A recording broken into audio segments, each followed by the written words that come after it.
Hello, Brenda Winkle. Hi, Hollis. It's so good to see you. It's so good to see you. I just have to say, you have the most amazing name, Brenda Winkle, and I love your last name so much, and you embody it so well. You emanate joy. Thank you. Thank you. I Yeah. appreciate that. It's a fun last name. It was not my married name. It was my maiden name. And Oh, so when I came back to it, it just felt like home. yeah. It's you. It's you. I love it. And I think every time I see you, on social media, you have more joy coming forth through you every time I see a picture of Oh, you or hear you. thank So, you. um, yeah, well, thank you for being on the Open That Door podcast. Thank you It's for a, the invitation. I'm yeah. so excited for your new journey. This is exactly what I do, which is teaching people to really embrace the lives that they want to live. And I see you living into that. It's Mm, really exciting. Thank you. I do. I love it. I'm so excited to be here and to have found my way to this calling. I think it was calling me for a very long time, but I couldn't. I think my journey led me here, but sometimes you think you take all of these detours to get to where you end up, but that possibly is the path, and there's no shorter way. But I want to go. So you and I met. I looked it up. Fall of 2019. Hmm. Hmm. Uh, and what's interesting is that was just 5 years ago, and we were both still in sort of our former lives, former Yeah. roles, which were arts based. Hmm. So tell us about what you were doing at that time. So at that time, I was working full time for the school district in public schools as a music educator. And I was also serving as the choir director for the Opera Idaho Children's Choruses. And so I had that program. So it was really a joyful, fulfilling time that took about 70 hours a week. Yeah. Yeah, and I can say that you were so competent at what you did because my daughter, who's now 13, but so eight, she was Mm, eight, not eight. Um, at the time, she was in the choir doing the Nutcracker, and you were leading this yeah. great group of kids, from 18 down to I don't know the youngest age, but it was a gaggle of children, Hmm. and I saw you so competent and there was sort of an edge of like I think you were brushing up at the edge of like I'm ready to find a new opening. There was a little bit of Yeah. And it wasn't even that I was necessarily ready to find a new opening. It was that I knew I couldn't sustain the amount that I was working. My body wouldn't allow me to sustain the amount that I was working. I had a major health crisis, ended up in the hospital with emergency surgery early that fall. And it was a real wake up call for me because I had been telling myself, I can do this for just X number more years. And then when that happened, I was like, oh, I really can't. Like my body's telling me I can't continue to do this way. So it was a real identity crisis for me because I loved what I was doing. And also, I had no life balance. mm, yeah, and that's probably what I sensed. Also, being a sensitive, intuitive person, which I know you are, and I really love that spirit that you bring to your work. That to embrace that because we're told our too muchness, Hmm. Hmm. our sensitivity, or that what we intuitively can sense in people isn't always I don't know, status quo or how the world operates on a day to day basis. It's a little bit more, I guess. I don't know what aggressive comes to mind. That's not really the word I want to say, but Yeah, less it's very vulnerable. structured. It's very structured. It's very masculine, meaning not driven by men, but by the a masculine energy of doing, doing, doing, doing, Yes. rather than a feminine energy of being and allowing and receiving. Like even creativity, receiving a creative idea is a feminine kind of energy. And so our world operates in a very masculine way. And it's really interesting for me because when we look at the research about highly sensitive people, not to be confused with a sensory processing disorder, which is Mm-hmm. they're two different things. We thought in the 90s that it was 20% of the population, but there was a study last year that revealed it's 30% of the population. Okay. So if we know that there's 3 in 10 people who have these sensitivities, and then we look at the world, we know that there's a lot of people suffering Mm-hmm. in silence. Yes, interesting. Or, yeah, suffering in silence and also just feeling estranged. I know, like for me growing up, I sometimes had the experience that I was this alien looking at the people who just sort of knew how to do life. And it was such Yeah. a mystery to me. And and maybe that led me into acting. I would watch behavior and you think, okay, that's how I become socially fluent, when in fact I really wasn't very socially comfortable. Mhm. um, and we both, I think, have a people pleasing history as well, which I think, kind of being in that sensitive space in our environments growing up and in the world, you learn how to either push against it or navigate, find the flow, to where you're responding to people and their needs or their desires or their pain in a way. Because for me, I suffering is so readily available for me to feel, animals and Mhm. kids Mhm. and just the state of our world.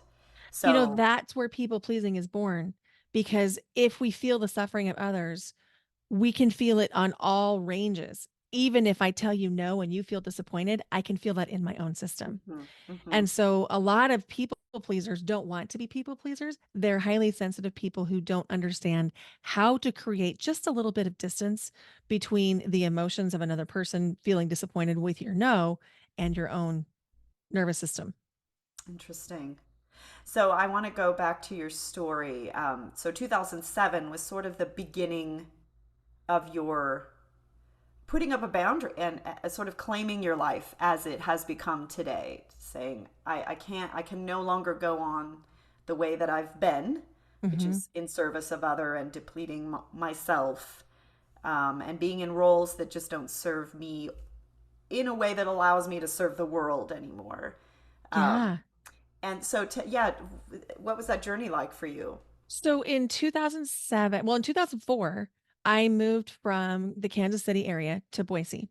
Okay. And I had been a music educator since 1996, so that was not new for me. But in 2004, we moved to Boise so that my ex-husband could work for Micron.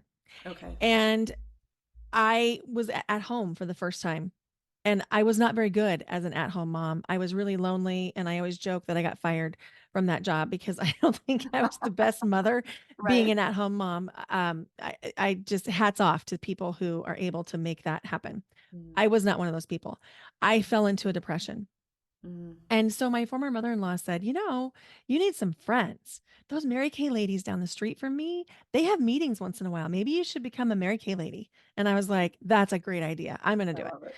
So I did become a Mary Kay beauty consultant and very quickly rose to the top 2% of the company as a Mary Kay sales director.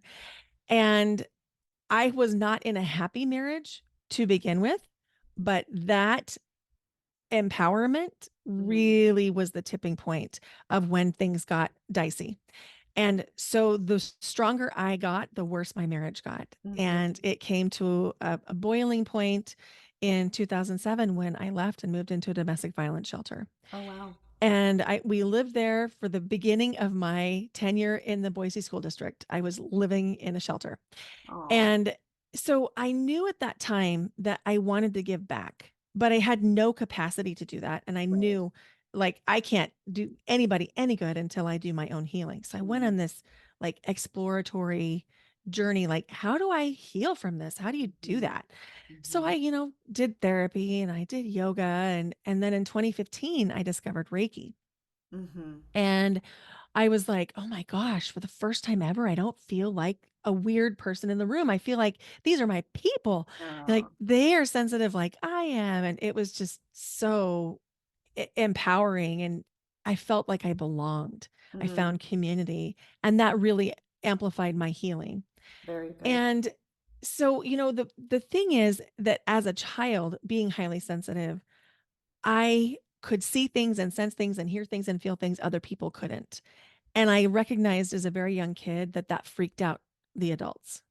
And Mm, so instead of telling them what I was picking up, I would anticipate their needs before they even had them. And mm. I became the queen of the people pleasers because it made my nervous system feel safe. Oh, interesting.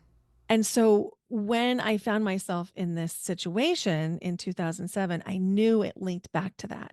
Mm, And I knew that I had to get clear on how can I feel safe in my own body to say no to somebody else, to say, I'm no longer mm. available for this. Yeah. Boy, Yeah. I love that. And we'll go into somatic work. And I want to go back to Reiki in a minute because not everybody knows what Reiki is. But I wrote this quote down, not from you, but it ties into your work. Your conscious mind cannot override what your body doesn't feel safe doing. That's right. So, like, we can know better, we can know different, we can know in our mind a clearer, better path, maybe, or a different path. But if our body is not willing to get out of what it feels, the safe zone that it believes that it needs to stay in, there's no moving forward. I think that's why we get in these limited, I call them limiting loops, where we Hmm. have a desire, we start to move forward, and then we hit up against the fear or the mechanisms in us that keep us quote unquote safe. And we never are able to break that pattern until what? What allows us to break that pattern? Well, the pattern lives in our body. The pattern lives in our nervous system.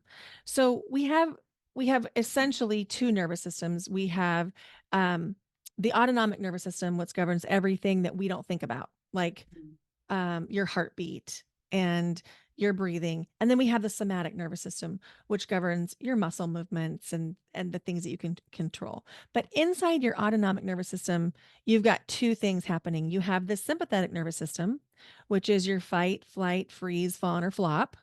And then you have the parasympathetic nervous system, like parachute, Mm-hmm. parasympathetic nervous system, which is your rest and digest. And Okay. one is not bad, one is not good. We need them both because you Mm-hmm. need to get into that sympathetic nervous system to be able to move forward on a job. You need a little bit of stress. Mm-hmm. The problem becomes if we have a very low set point on what brings us into stress, into that stress state, then we can have some upper limit happen in our body. So what this looks like for people is you know that you want to balance your checkbook, but you literally feel so scared to do it that you feel sick to your stomach, so you just close it up. Or you know you want to tell your kid, "No, I'm not bringing your textbook to school today," but you just get like sweaty palms thinking of telling your kid no and what will happen to them. So Right. what's happening in the body is the body perceives whatever stimulus to be life-threatening. And so it makes it so you cannot move forward. Mm-hmm. You can't muscle through something like that. And so, like, if you're somebody who maybe you have a gym membership and you haven't gone to the gym in 4 years, but you pay every month and you feel worse and worse and worse every month, that's a nervous system issue. It's not willpower. Mm-hmm. It's not that you're not good. It's not that you have something wrong Yeah. with you. It's that there's some piece that isn't feeling safe. Oh, well, So, I just want it's beautiful when we can make that distinction because I think it takes away that onus on there's something wrong with me, I'm a loser, I'm a failure, etc., etc. It's not that. It's like you know better, mhm. but you're unable to do better because there's something literally stopping you in your body. That's right. So yesterday I worked with a client who is highly sensitive and she knows that the news triggers her. Hmm. She knows this. And yet every night at 5 o'clock, she turns on the news and she's like, I can't stop. I have to see the weather. I have to watch the news. But then I'm triggered and then I'm carrying everybody else's stuff. She was really embarrassed. And she's like, what's wrong with me? And so we just got into the body, meaning we did some breath patterns and some relaxation. And we learned that her parents have passed on. Her parents had a nightly ritual of turning on the news at 5 o'clock. Yeah. And so when we got to the part of the body where she was storing that, which for her was behind her neck, like at the base of her neck, top of her back, when we were able to release that, all of a sudden she was able to say, you know what? I think I'm just going to get the weather from my phone app. I don't need to turn on the news. And it was that fast. Yeah, amazing. And such an obvious pivot to an outsider, but to somebody who is in their with blinders, which we all have. We don't know what we don't know until we know it. Right. That's such a huge leap, and such, that to me, those are miracle moments because they're tiny and enormous all at the Mm-hmm. same time. It's getting that awareness into what is holding us back. That's right. Yeah. Well, so I we kind of chatted about maybe should we do a little breaths, like a mini breath session, so somebody might see how they Yeah. could help themselves in a moment when they might see this pattern happening and they want to break, a break from it or an opportunity to pivot, but they're not sure how to do it. So, one of the most impactful things we can do is to bring ourselves into the moment, the present moment, by focusing on the breath. And so, what we're doing is we're signaling safety to the body. So, Mm, even if you're in a stress response, you can signal safety to the body with your breath. mm, And so, a great way to do that is just to breathe in through the nose and out through your mouth. And you can do any pace you want, but I'm going to invite you to lengthen the exhale because when we lengthen the exhale, we're lowering blood pressure, we're lowering heart rate. And most often, if you find yourself in a state where you're stressed, there's probably anxiety present. mm-hmm. And so we can release anxiety when we lengthen the exhales. And it really is that simple. It I really is mean, that simple. which is, it's like getting the key to the kingdom in a way, you know? That's right. And it's That's all right. in we're completely in control of that activity. That's right. And so I just want to name that sometimes the moment we become present and we're in our bodies, sometimes we can have a release and it might feel like I need to cry and I don't know why. Mm, You might have tears forming and just mm-hmm. know that if that happens to you, it's just give yourself a little bit of extra love Love because it. your body just needs to soften a little bit. So Yeah. let's just do some breaths. Okay. And I'm going to internally just be thinking about breathing in for 4 and out for 6. And Okay. so I'll lead you through some and then I'll just breathe with you for some and then we'll come back. So I'll is like 2 minutes okay? I think so. I Okay, think so. great. We'll play it. Yeah. Feel So it if out. you're a listener and you're driving, I'm going to invite you to either pull over or push pause until you're not driving because it's not safe to be in water or to drive when you're doing breath work. Oh, fair enough. Yeah, so Yeah. just for those listeners, we want you to be safe. Okay. Yeah. So just get comfortable and just notice like how can the surface beneath you support you even more? Mm, Can you rest back into it a little bit mm-hmm. more? Can you soften, maybe rolling back the shoulders? Mm. You might even feel like you want to sigh. Yeah. Yeah. It's funny when you say that, like, let the surface support you more, how much of the micro muscling can relax. Yeah. It's amazing how much we hold on to, Yeah. even just sitting in a chair that Yeah. really we don't have to hold on to. Yeah. And when you're ready, just taking a deep breath in through the nose and out through the mouth.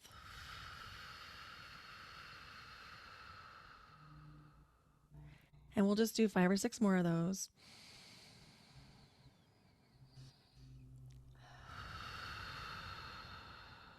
And try to create depth first, breathing in deep and full.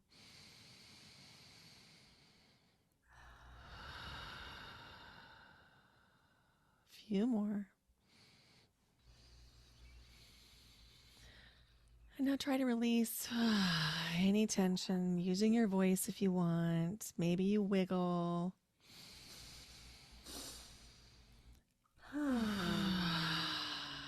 Yeah. Hmm.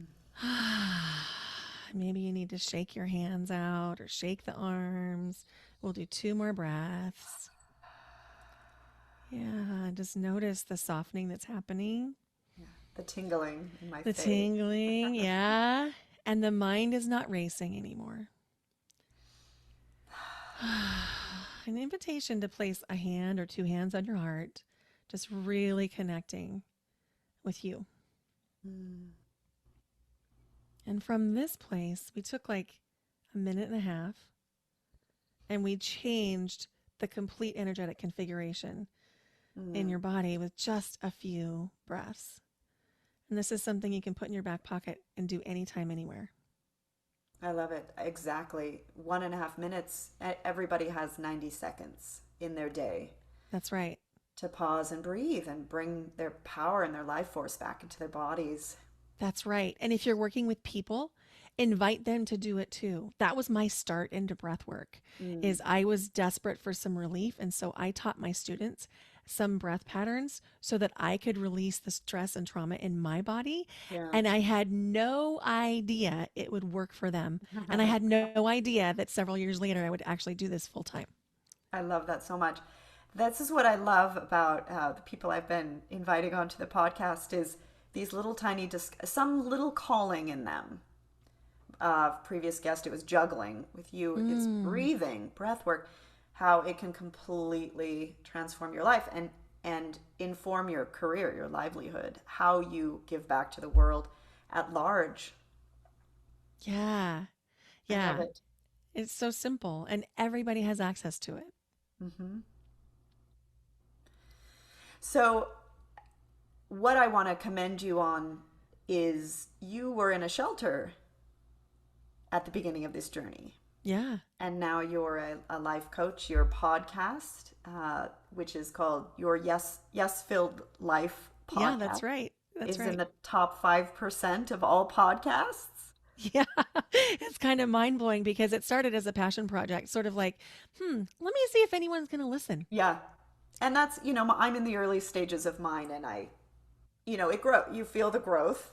It's Mm-hmm. small at first, but the momentum Mm-hmm. does pick up. But it is. It is a passion project at first. Yeah, it is. And you're saying yes to yourself in these ways that feel a little bit challenging. And then you think after you're like, well, that wasn't so bad. That wasn't Right. so big. But it's that stacking. Those little yeses add up into a life that is your dream life. Mm. So, talk to us about knowing that you really have walked the talk to bring yourself to where you are right now, and you're in the journey. I think the journey never ends, and I think so many people, who might be searching for their life purpose or something bigger, more meaningful in their life, especially as we get to the latter half. We're Gen Xers. I think we're about in the around the same age in Yeah, that yeah, yeah. decade vicinity. And as we reach this middle life experience, and life either showed up just as we thought it was going to and led us just where we wanted to be, or not at all, where life was completely different than maybe our expectations were hoping it would be, better or worse, different. um, how how does one find listen, hear their calling? And I think I want to break it down where it's not just this like, oh, my life purpose is this.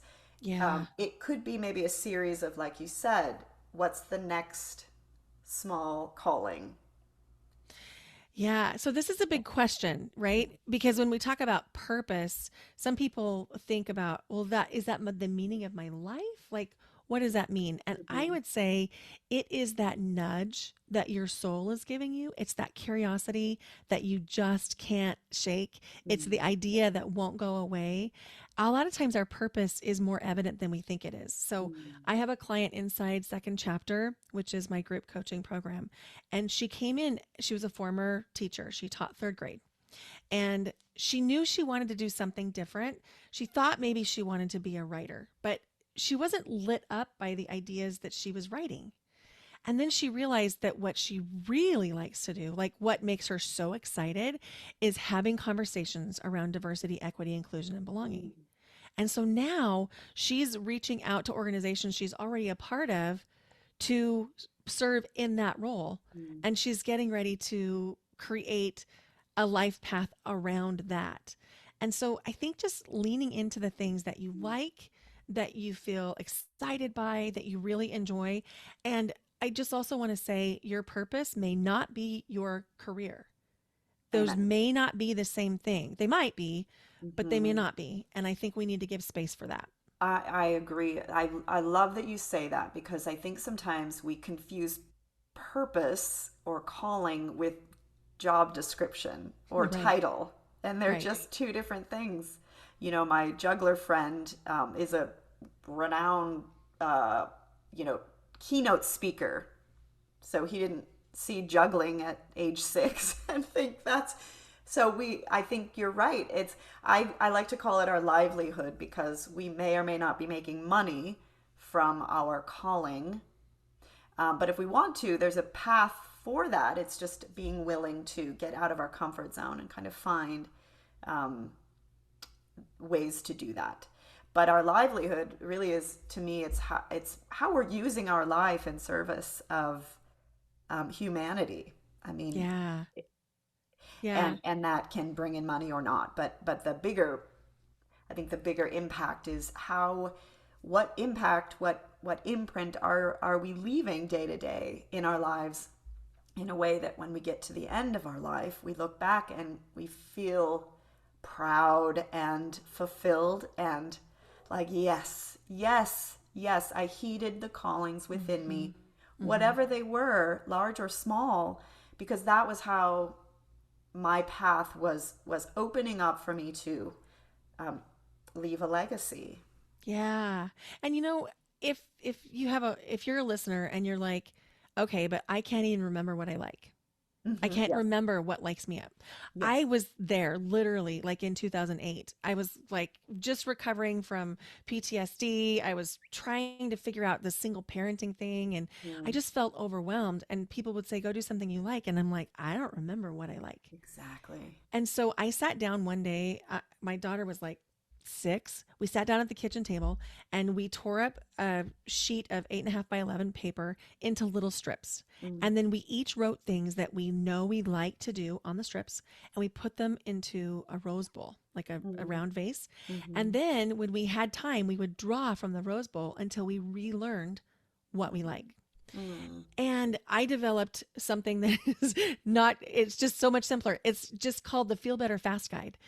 And it's for people who are like, what would make me feel good right now? Because sometimes when we're in it, we Yeah, can't remember. yeah. And so you can access that on my website. It's free, just brendawinkle.com/feel better fast. And it's a way for you to think about and create a customized guide for you Mm-hmm, around what will make you feel better fast. We'll mm, talk about like what flavors you like, what mm-hmm. fragrances you Yeah. like. Are there things you like to do that you have forgotten? Mm-hmm, Maybe it's a walk down by the river. I mean, that was our favorite thing, walking mm, down by the Boise River. We did that mm. every time we needed a reset. Yeah, it's true. It's usually something small. Like you said, I love the smell of, go to the rose garden Yeah. or Yeah. light a candle or sit for 10 minutes. Just the art of sitting and not doing. That's right. Um, read, just giving ourselves permission. I just think it comes back to two things. One is just approving of ourselves. Mhm. Maybe we are not what we thought we were supposed to be, and yet here we are, how we are. And that really is how Mhm. we're supposed to be. And so that self approval, and then giving ourselves permission to like what we like. And I think it doesn't have to be huge. We don't have to end up, in the spotlight or with some huge invention, or like we can get to the end of our life in a small, steady, meaningful way that matters to us. Because at the end of the day, it's just us we're accounting to. That's It right. we just have to sometimes erase all of the ideas in our head, all of the expectations that may not even belong to us to begin with, and just start anew. Like what feels good in this moment.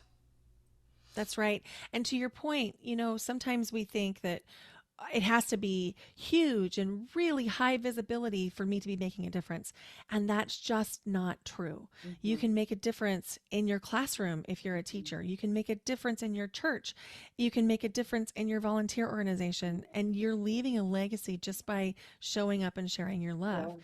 Yeah. Yeah. It doesn't have to be a huge social media following or Right. a huge speaking career. That we can all make a difference in ways that feel aligned to Mm. us at any visibility place. I love that so much. And in fact, at the grocery store, That's in right. line at the bank, running in a crowd. We just got back from Disneyland. Like, how many people can I Mm. give a little love to in this Right. massive amount of people? I think it really comes down to love or fear. Like, which one are we giving our life over to, moment by moment? Mm-hmm. Mm-hmm. Yeah, It is the our legacy. choice, right?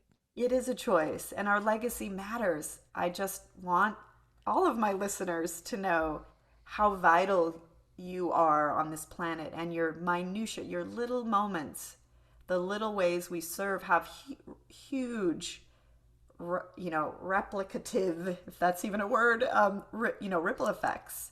Because Yeah. you and I interact, then we go on with our day, but we bring a little bit of each other with us.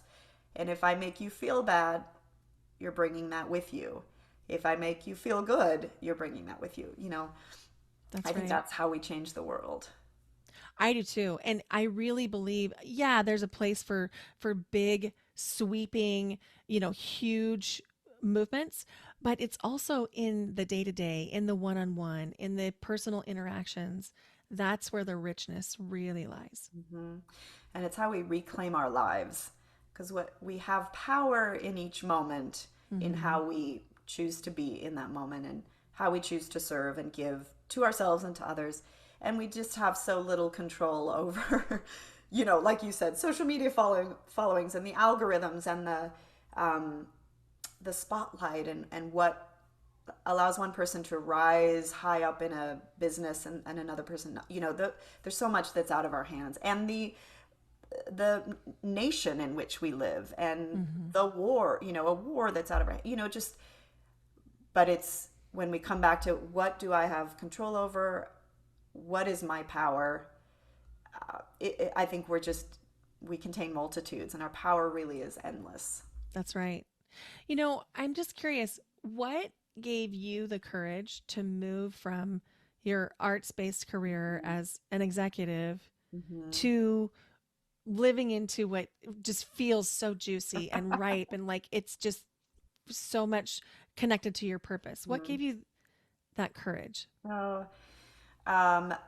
before I was an arts executive, I was an artist. I was an actress. So and before that, I was sort of a math and science person. So um, I was really shut down emotionally as a young person, and I really had trouble speaking.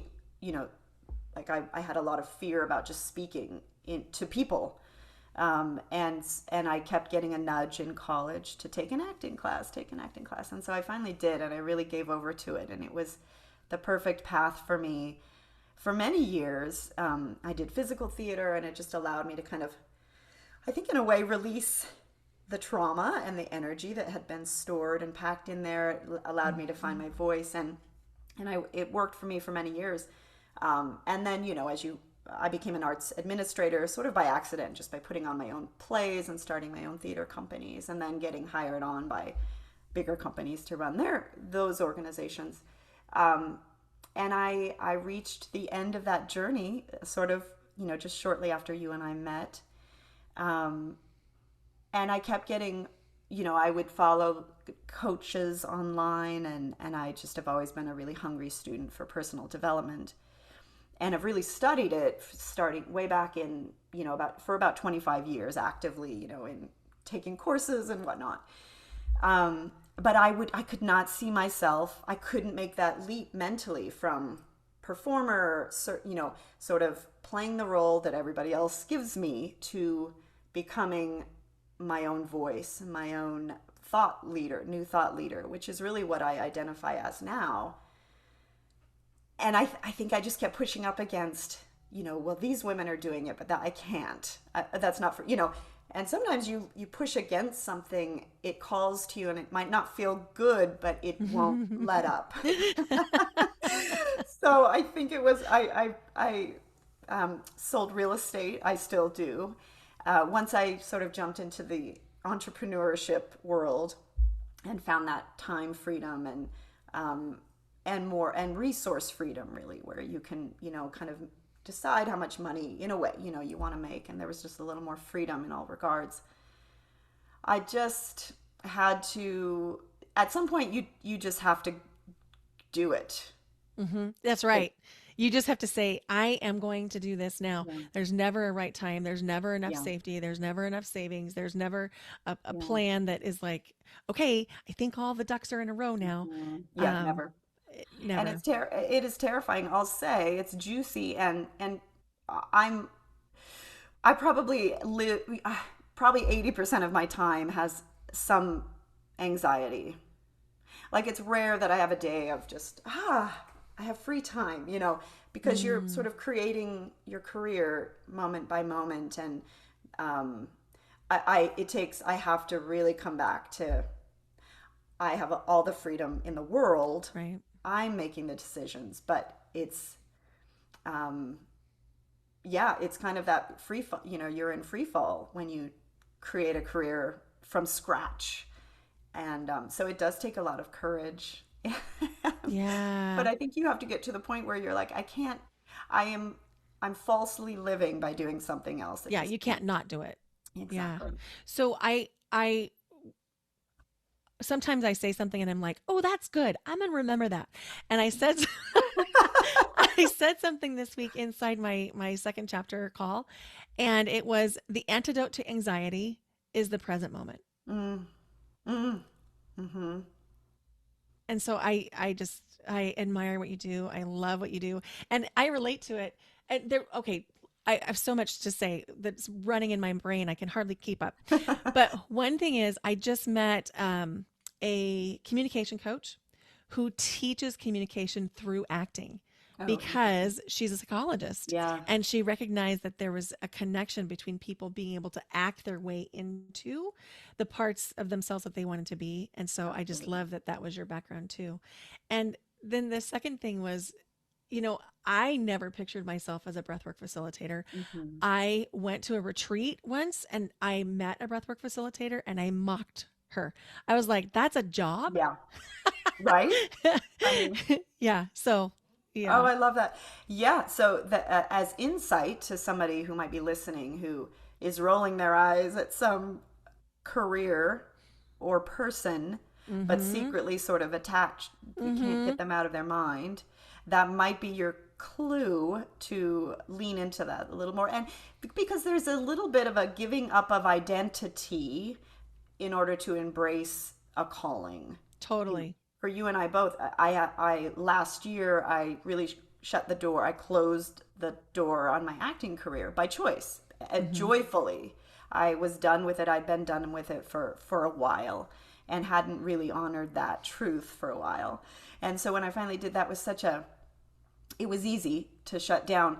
But you're also removing a hat, an identity that you've sort of carried through, for X number of years, carried through your life. And so there is absolutely, there's any kind of end has an emotional component to it, a Mhm. fear component, because you don't really know, you're giving up something in exchange for something else, and there's a lot of unknowns. But I would say, with acting, for me, it was always, I always just wanted to bring truth to the screen or the stage, and I Mm. did that. Um, and it just didn't work anymore for me to use somebody else's script, Oh, yeah. yeah. Yeah. Well, and if we're following energy, which I really teach and think a lot about energy, the energy in our lives does not stay static. Mm, We're not going to be doing the same thing throughout our whole lives because and if we are, it's not energy rich, it's energy depleting because we're yes, forcing it. yes. When we actually follow the energy, we're being guided into all kinds of different places. And Mm, so I love that you just listen to mm. that inner knowing. Yeah, and it really is the real authentic safe zone. The irony is, once you lean into it and step into it, you're sort of on this little mini cloud floating through space, but it is safe. That is where your safety lies. Like, I just want to say that again. When you lean into your authentic truth, that doesn't really fit into any role that already exists because it's your truth. It doesn't exist yet. I mean, it only exists in Mm-hmm. you. Mm-hmm. When you give authority to that, that is where true safety begins. That's right. Because you can always trust your higher self to guide you. And so when something comes through and I am questioning it, I use muscle testing a lot. So if I Mm, get up in my head, I'm like, is this ego Brenda? Is this like mm, the physical body Brenda, or is this higher self Brenda? Which one okay. is talking here? And your higher self is never going to mislead you ever. Hmm. So Hmm. if something is for you, it is for you and you can trust that. And Mm, if something is not for you, it's not for you. And you can also trust that. I love that. Let's get back to a couple of things. One thing for listeners who are like, I don't know how to differentiate between those maybe two voices, or Mm-hmm. Mm-hmm. um, I always say if it's true for you, on some level it feels good. It feels right. It might feel uncomfortable, but it feels right. There's sort of space around it. If it's not true for you, it's like there's a dissonance. It feels wrong or off. Yeah, and Would I you think if agree? somebody's really tapped in to their inner voice, Mm-hmm. that's spot on, and I think Mm-hmm. that's really good for somebody who has spent their whole life up till Mm-hmm. now listening to the voices of other people, putting everyone else in front of them. It can be really hard to determine because Mm-hmm. it's hard to Mm-hmm. feel because you're so used to feeling like discomfort if you go against the grain of what your family says or your partner or your True. job. And so I think that finding tools to help Mm-hmm. you connect with that can be really useful. Muscle testing is one of those tools. So I teach it as standing up. You stand up, you put your arms at your sides, your feet are Mm-hmm. comfortable width apart, probably about hip width. And then you want to test for yes and test for no to establish a baseline.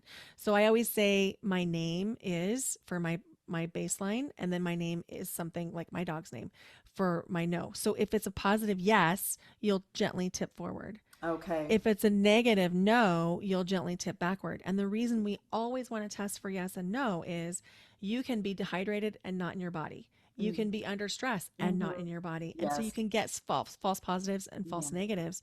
So Yes. we want to test for yes and no, make sure you're hydrated, and then you can say a singular statement about this is for me or this is of my highest good, Mm-hmm. and then you can wait for your body to answer. And Mm-hmm. it's really good if you can close your eyes while you do it, because if your eyes are open, you can override your body Mm-hmm. with your mind. But Yeah. your body always knows. And Mm-hmm. so if you're listening and you're like, I don't even know what it feels like to be doing something that's aligned to me, try muscle testing Mm-hmm. and get familiar with it, what that feels like. And then I love to teach doing it with really low stakes things. Yeah. Like when you go to the grocery store, pick two cans of corn from two different companies and test this is the one for me, hold it up to your heart, and then see if your body goes forward or back, and then test the other brand. Do really low stakes things, really Love fun it. things, Yeah. and then build that capacity. Build that trust muscle. Yeah. Absolutely. Yeah. Yes. Yes, I love it. Okay, so before I want to go back to Reiki real quick just to tell people Yeah. who might not know what Reiki is. Reiki is a form of Japanese energy healing that promotes the body's natural relaxation by balancing out your chakras. So, chakras are the energy centers in your body. They come from Eastern traditions like yoga. You can hear about chakras in yoga, in feng shui, in Reiki. And basically, they're just energy centers in your body that influence your organ systems, your behaviors, your psychological well being, your emotional well being. And when they're in balance, you feel in flow. And when they're out of balance, you can feel any number of things, from having trouble to set boundaries or being worried or fearful, or you might have physical sensations like Mm, not being able to digest things or back pain or different things like that. So, Reiki can heal mind, body, and spirit. It mm, can heal through time, it can heal through distance. And it's just a really soothing, gentle form of energy healing. I love that. And then somatic coaching is really about the body being separate from the mind in a way. Yeah, it's listening to the body, letting the body lead, Hmm. because the things that are causing you pain in your life, in your mind, are stored in the body. And so when we Mhm. can help the body to release it, and it happens just like in the most unpredictable ways, in the most beautiful, easy ways, Mm. where, like, let's say, for example, trying to think of someone this week. Okay, so yesterday I had a client who she owns a company that she's a physician and she offers life coaching to other physicians and people on GLP-1 agonists, and which are the things like I just spaced, but the weight loss drugs, Okay. Okay. um, like Manjaro and Ozempic and things like that. Okay. So anyway, she needed to create a new offer, Mm. and she was really struggling with what was the aligned offer. Mm. And so when we got into the body, we recognized that she had some tension around her heart, which Mm. was, yes, it's around her physical heart, but it's also around her energetic heart. And Mhm. when we released that tension, she was seeing like wavy lines in her Mm. imagination. Then all of a sudden it came clear that she was like, oh, I know what this offer is. I know what the pricing is. I know who my client is. I was And right there. it was all right there. And then I also work with people who sometimes they come in with deep grief, Mm. like loss of a parent, and they feel like they're shut down, their business isn't doing well because they're experiencing grief, and we can actually get into the body and release layers of grief Yeah. with movement or sound or Yeah. visualization or breath. And so it just heals so deeply. And creates open space for people then to get closer to their truth and move forward in their That's life or right. be more present in their life. That's right. So Yeah. mindset work will take you about 20% of the way. Hmm. And Somatic work is the other 80%. absolutely. And I think I always say speaking something and speaking something out loud can release so much. We just can get into our minds and build these huge stories around something. And the minute we speak it, it's like we're releasing it. We're poking a hole in that iron balloon we've created. So I think that's part of it is getting that connecting with somebody else, getting that information out, sharing it, because it takes sort of it releases taboo and fear and shame and all of those Mm-hmm. elements. Mm-hmm. And then to your point, in the body, where we've just stored these patterns, you can really bypass, years of therapy. I think therapy is so important, though, and I think people in crisis definitely need to seek professionals, however, they can be best served. And I think we can also bypass sort of rehashing trauma in therapy sometimes with just going straight to. There's a lot of evidence to suggest that if you are not with a trauma informed therapist, you can actually be re Yeah. traumatized by recounting. And so, Yeah. one of the things in somatic coaching that separates it from therapy is we're not going to rehash, we're not going to recount, we're not going to talk about all the things. We're going to feel them Mm. in the body to Mm-hmm. release them, so Yeah. we avoid that story piece. But to Mm-hmm. your point, yes, mental health care is essential, and there's absolutely a place for talk therapy. Yeah.